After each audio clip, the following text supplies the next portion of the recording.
बिस्मिल्लाहिर्रहमानिर्रहीम, अस्सलाम वालेकुम। मैं हूं मोहम्मद जुनैद अलीम। नाज़रीन, रस्सी जल गई है लेकिन बल नहीं गया। भारत की तरफ से इबरतनाक शिकस्त के बाद और सन्नाटेदार थप्पड़ पाकिस्तान की तरफ से रिसीव होने के बाद भी शरारतों का सिलसिला जारी है और वही हुआ जिसका डर था।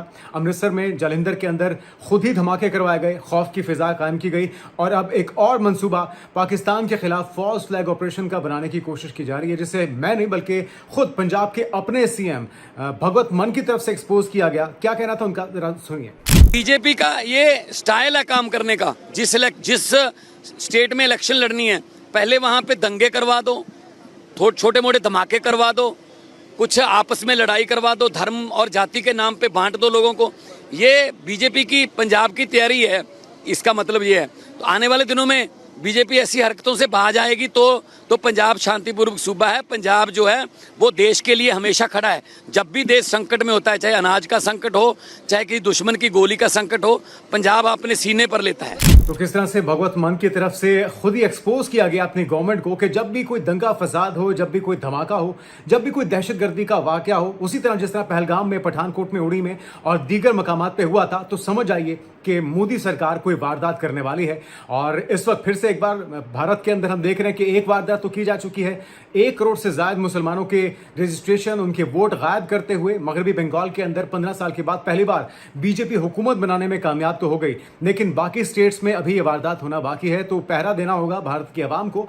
अगर यही सिलसिला जारी रहा तो फिर इन्हें किसी दुश्मन की जरूरत नहीं है। इन्हें ज्यादा अपने जो टैक्स पेयर्स का पैसा है उससे हथियार खरीदने की भी जरूरत नहीं है, क्योंकि ये खुद ही अपने लिए काफी है। जितना मर्जी आप तैयारियां कर लीजिए, आप राफेल खरीद लीजिए, अब S-400 के नई बैटरीज खरीद लीजिए रशिया से, या फिर आप मजीद जितने भी आप खर्चा करना चाहते हैं, ब्राह्मोस खरीद लीजिए। जितनी भी चीज़ों पे आपको मान है या गुरूर है वो आपका मिट्टी में मिल जाएगा, क्योंकि 2 चीज़ें आपके पास बहुत ही कमज़ोर हैं, एक आपकी हुकूमत और दूसरी आपकी फ़ौज। ये दोनों आपकी जो रही सही साख है उसको मिट्टी में मिलाने के लिए पूरी कोशिशें कर रहे हैं। अच्छा, हामिद मीर साहब सीनियर जर्नलिस्ट हैं, उनकी तरफ से भी इन खदशात का इजहार किया जा रहा है। एक तो पाकिस्तान के अंदर आप जानते हैं कि 4 रोज़ा तकरीबात का सिलसिला जारी है। 6 से लेकर 10 मई तक ये सेलिब्रेशंस ऑपरेशन बुनियानुल मरसूस की पाकिस्तान भर में जारी हैं। गुज़श्ता रोज़ भी हर जगह चरागा था, कॉन्सर्ट किए जा रहे थे और जगह जगह तकारीब मुनक्किद की जा रही थी। पाकिस्तान की गयूर अवाम अपने फ़ौज के साथ यकजहती के तौर पे ऑपरेशन बुनियानुल मरसूस को और मार्का हक को सेलिब्रेट कर रहे हैं। साथ में हम दुश्मन को वाज़े पैगाम भी दे रहे हैं कि भाई, पिछली बार रियायत जो हमने बरती थी, अगली बार किसी रियायत की या किसी भी नरमी की तवक्को ना कीजिएगा, क्योंकि ऐसा हम हर बार नहीं कर सकेंगे कि आपका पायलट आए या आपका फाइटर जेट आए, उसके पायलट को हम नहला धुला के चाय का कप पिला के वापस भेज दें। तो ऐसा हर बार हमसे तवक्को ना कीजिएगा। हामिद मीर साहब क्या कह रहे हैं और क्या फोकस कर रहे हैं अगले किसी मुमकिना फॉल्स फ्लैग ऑपरेशन से मुतल्लिक, जरा सुनिए। जेरूसलम पोस्ट में जिस खातून ने आर्टिकल लिखा है, उसी खातून ने टाइम्स ऑफ इजराइल में भी एक आर्टिकल लिखा है और टाइम्स ऑफ इजराइल में वो कहती हैं India is dynamic peoples power in Israel. ये जनाब इनका आर्टिकल है और इसमें इन्होंने इंकशाफ किया है कि जनाब जो मोदी साहब ने फरवरी 2026 में जो इजराइल का दौरा किया था, जिस दौरे के अगले ही दिन इजराइल ने अमेरिका के साथ मिलकर ईरान पर हमला कर दिया था, तो इन्होंने लिखा है कि उस दौरे में इजराइल ने नरेंद्र मोदी के साथ ये कमिटमेंट की कि हम अगले 3-4 साल में 50,000 इंडियंस को इजराइल में नौकरी देंगे और उनको ट्रेनिंग दी जाएगी। अब आप जरा सोचें कि ये जो हालिया ईरान और इजराइल की लड़ाई हुई है, तो इसमें तो जो ईरान के मजाइल थे उन्होंने इजरायली इकोनॉमी को तबाह बर्बाद कर दिया है। इजराइल से इन्वेस्टर भी भाग गए हैं, इजराइल से डॉक्टर्स, इंजीनियर्स, जितने इजरायली जो हैं स्किल्ड वर्कर्स हैं जिनको थोड़ी सी भी इंग्लिश बोलनी आती है, वो इजराइल छोड़ के भाग गए। तो ये इंडियन जो हैं ये हजारों की तादाद में इजराइल जाके क्या नौकरी करेंगे?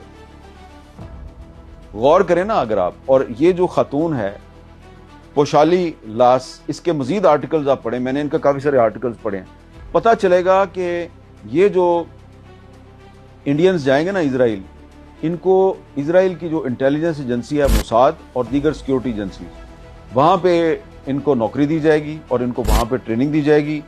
ये वहाँ से ट्रेंड होकर पूरे मिडिल ईस्ट में फैल जाएंगे, पूरे वेस्ट एशिया, साउथ एशिया में फैल जाएंगे और ये इजरायली इंटेलिजेंस एजेंसी के लिए काम करेंगे। तो क्यों इजराइल को इतनी बड़ी तादाद में इंडियन जासूस क्यों चाहिए?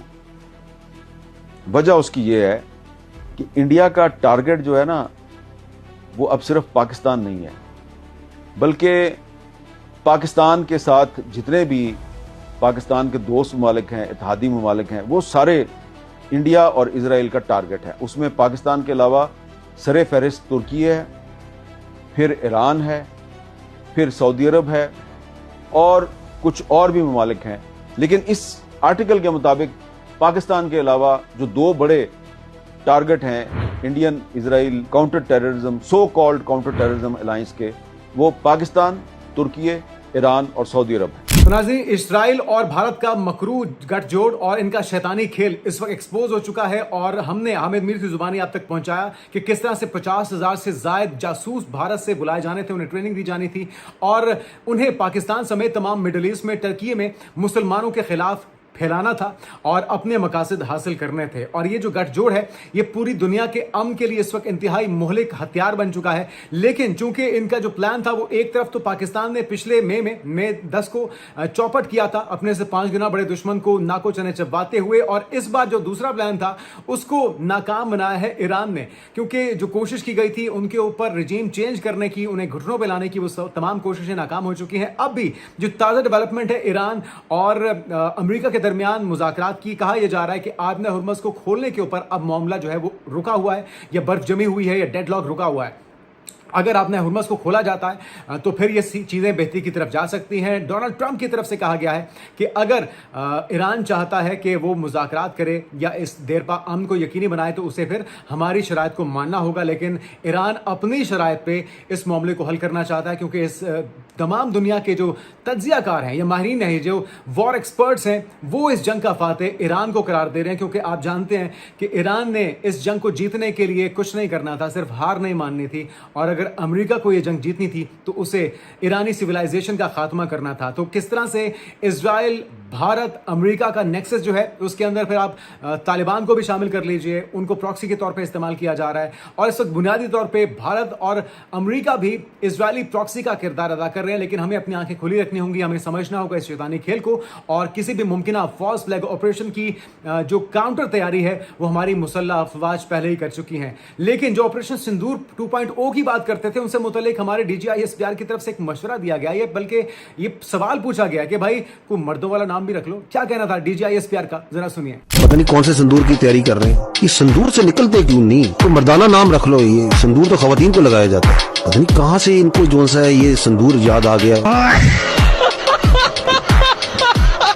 तो नाज़रीन, ये सहारा लेते हैं ख्वातीन का और उनके सिंदूर के पीछे छुपने की या हमदर्दियां लेने की, सिंपथीज लेने की कोशिश कर रहे थे। लेकिन इनका ड्रामा पूरी तरह से एक्सपोज हो चुका है। सिवाय अंधभक्त के पूरी दुनिया इनके मकरू चेहरे को, इनके मकरू खेल को पहचान चुकी है। और हमारी चौकन्ना फोर्सेस पूरी तरह से तैयार हैं कि वो शरारत करें और इन्हें इबरतनाक जिल्लत आमेज शिकस्त का सामना करना पड़े। आने वाले दिनों की पेशरफ से आपको आगाह करते रहेंगे। अपना ख्याल रखिएगा। अल्लाह हाफिज़।